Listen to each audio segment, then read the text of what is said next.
Welcome everybody to the first ever video for the channel Coppermouseink. My name is Jessica, and today we will be looking at the Kuretake Gem Colors watercolor palette, as well as doing a demo of the watercolors themselves. So, why don't we get started?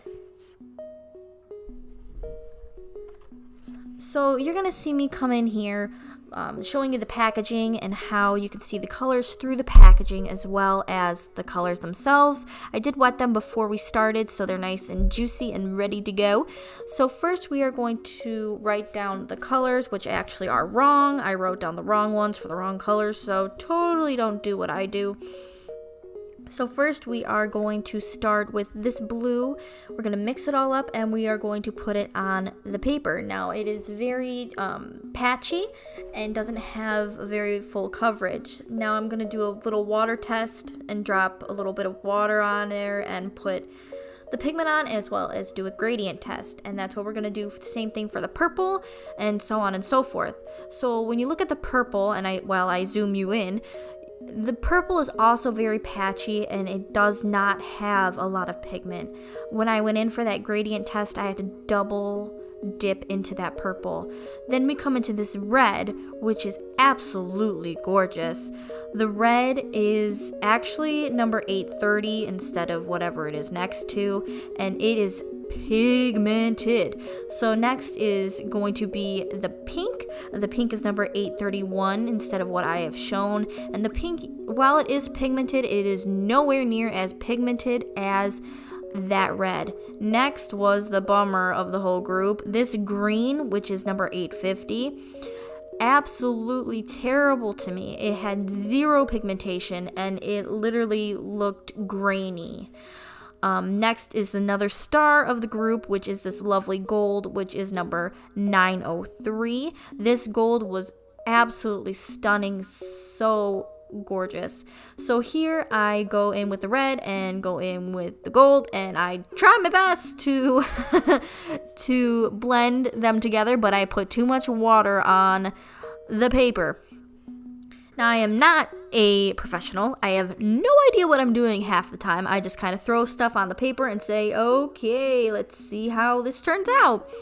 So here is me, obviously, using a heat gun that I have to heat the paper. No, to make the paint dry faster, to evaporate the water. And I don't have time for that in my life today, apparently. So I say, okay, you can spray wherever you want. Just dry. Didn't dry. So now we're going to go over to doing a sketching session so we can see what I want to create with these beautiful colors. So first I had this idea, okay, I'm going to have like a stained glass appearance, just do stained glass, no character, no nothing. I was like, man, nah, not me. So first I was going to do a hand holding gems. I was like, I'm going to make every gem a certain color, make one like a heart, do something like that. Hands suck. I can't do hands. I got to learn how to do hands. I am pretty sure every artist hates hands. If you know one, let me know. So next we go on to what I really, really like. We're doing a girl in a cloak and we're having all those gemstones around her. So I did a little sketch and then I'm like, you know what? I want to elaborate on this. Done thinking. You know, when you have that idea in your head, you're just like, yeah, that's what I want. So I switched it up a little bit and I made her look more proud, more like, oh yeah, I know what I'm doing. Like, don't mess with me. I have the power of the gems. Let's go. I can like kick some butt, you know, like really full, like I know what I'm doing. Now you see me using my hands quite often, and that's because I use my hands as reference. Does it work? I don't know. So far, no, but hopefully in the future it will. Now I'm going to get this watercolor paper out, and I'm going to make it dizzy and get you into focus. So I am going to start off with the circle and do the head, and just start putting in some ears that I decided I did not want, and just start sketching out like the rough draft. So I decided that I wanted her looking down in this illustration, but I wanted her to look like she knew she had this in her heart. Like she knew she had this pure power, and she knew that if she tried hard enough, she could unleash it with the power of the gems.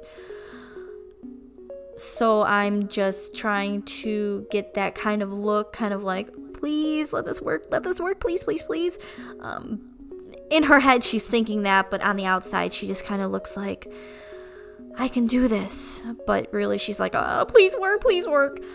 So here I'm working on a cloak because I wanted something very flowy to go with the character, and I decided that I wanted to make it a poncho because ponchos are cool.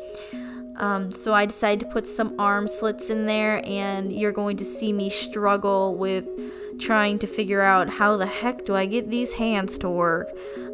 So here I am struggling, trying to get these hands up and running, and after a couple tries, I'm like, okay, I'm gonna go screw this piece of paper up so I can try and get hands down.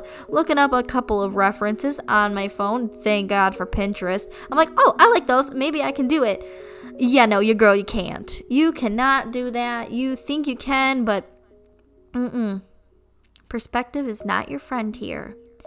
So I say, scrap that. I want something wide open, kind of like she's holding an egg. I typed in holding an egg, and that is not an egg. That is a baby head, by the way.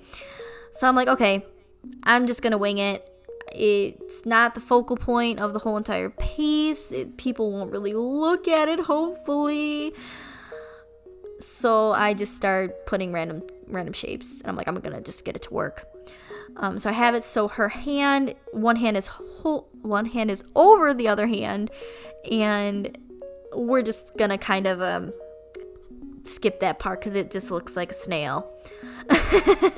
So then I put a circle in the middle that I'm going to make white, just so it's kind of like a like it's coming out from her, like that's her white purity, I guess. I don't know.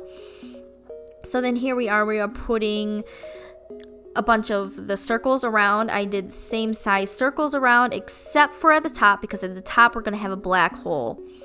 Now there are 3 on each side, and I decided to do the warm colors on one side and the cool colors on the other side, just to kind of keep it balanced and not really look like, oh, here's a blue, here's a red, here's a green. I didn't want to have anything clash together. So here I am taking that Mars hard eraser and then going in with my kneaded eraser and shaking you up a bit because my tripod is a lamp and it's connected to my table. So here we are going fine lining, and I absolutely hold my breath every time I fine line because, man, if you mess that up, it's game over, man. Game over. So here I am. I'm doing some of her hair, which the hair came out good in the end, but while I was fine lining, I'm like, oh gosh, you messed it up. You totally messed it up. That's not how it's supposed to be. That wasn't like how you thought about it in your head, which I should have sketched out more in detail as I was doing my sketching phase. But you know what? I had it in my head, and I was like, you know what? I'm going to do this. So as I said, I'm holding my breath while I do the face, because that is the most important. If you mess up the face at this point, you're messing up the whole entire project. So I'm like, okay, I need to make this work. So as I get done with that, I start doing her little hood, making it look wavy, and I take my Sakura brush pen. Yeah, it's by the same people that do the Micron pens. But I'm like, okay, if I keep doing this, someone's gonna yell at me, and I don't want to be yelled at for filling in a space with a Micron. Plus, I didn't want to bend the nib. I really like that brush nib, so I switched to a Sharpie. And the Sharpie was a different color ink than the original brush that I did, and so I covered that up as well, and I felt much more comfortable using the Sharpie than I would using the whole entire brush pen ink, because Sharpies are pretty cheap. So here I am just filling that all in. I put it on a piece of paper because I did not want to wreck my already kind of messed up table. So here I am just filling stuff in, So next I'm going to go in and create some stars. I wanted to make it so she was just black and white, while the rest of it would be all color, just to kind of make the color stand out a little bit more. So I did some stars, and then I colored in the whole black thing with a micron at first, but I'm like, what am I doing? Do the Sharpie, girl. Like, get that Sharpie in there. It needs to work. It needs to do its job. So now I'm taking a paper towel and a super teeny brush, if I believe. Nope, I'm filling more stuff in. Going over for a second coat. Okay, there we go. So I'm taking that Mars hard plastic eraser and just getting rid of all the graphite that is left in the drawing, because once you go over graphite with watercolor, it like goes crazy and cements it, and you can't get it out ever. So here I am going in with that blue. I was first like, okay, I'm gonna make it very, very light and going from there. And as you will see, what I did is I'm like, wait, I don't want to do that. I want to make it light to dark, because that's what you do with watercolor. So I'm like, okay, I'm gonna do these swirls and everything and see how cool that looks. And it took me a couple tries, but I got this kind of cool like swirly pattern going on. Kind of like a sketchy swirly pattern, and you see me do that with all of them. Look at that green. You can barely even see it, because it is like, even in the actual finished illustration, the lightest green is so slight that it's not there. So you can see me doing the same thing with the black pen, and then we're gonna go in with the red. And the red was super pigmented. Like I had to dab it on a piece of paper towel like twice just to get it that translucent. You can see it's the most powerful one out of all of them. So then I'm gonna just continue going around, just kind of throwing paint on there. The blue one, I feel like I made a little bit too big, but then I kind of went a little ham on all of them, so it's okay. And when it came to layering these, they layered actually really well. They didn't really like clump up, or once they were dry and you put the pigment back over it, it didn't lift off the pigment. So I was actually pretty impressed with that. So as you see, I'm just continuing with those and putting the blobs in the middle.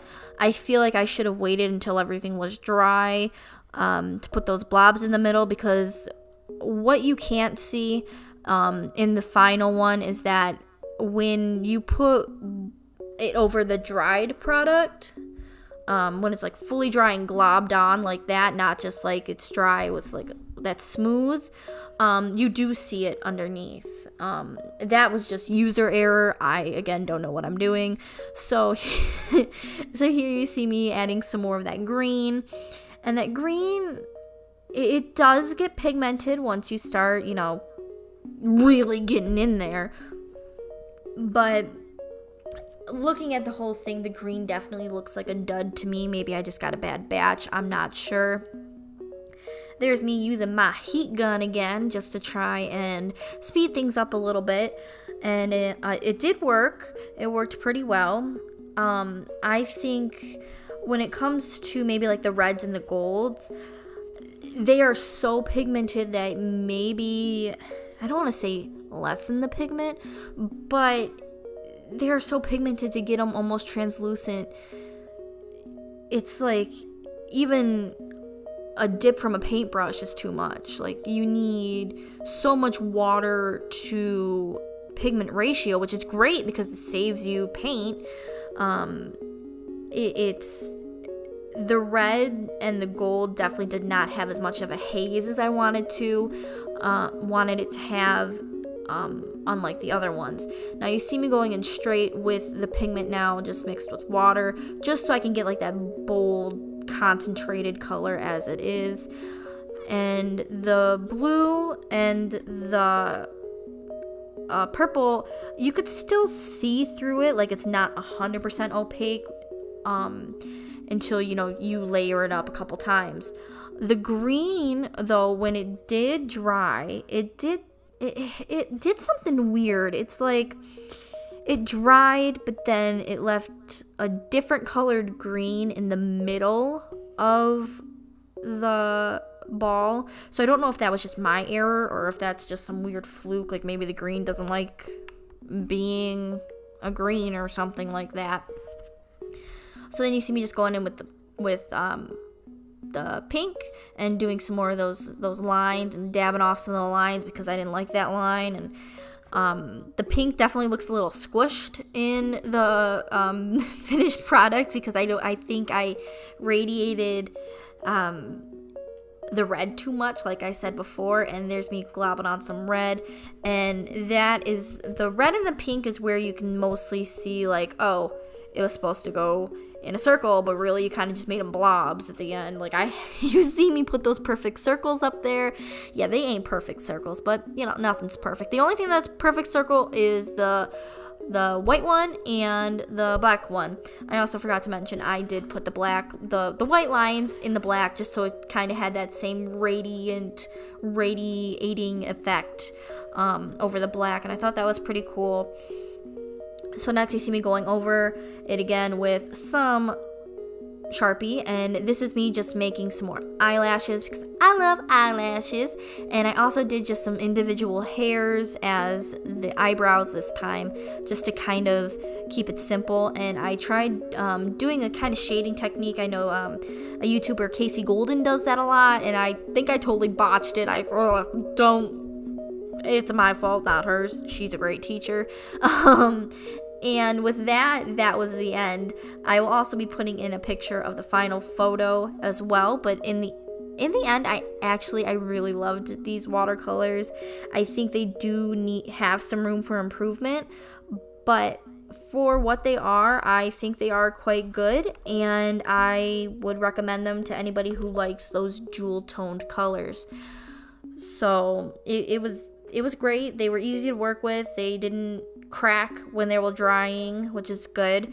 And they're still shiny after drying. So that is the review of the Kuretake Gem color watercolor set and my little demo of the beautiful artwork that you see in front of you.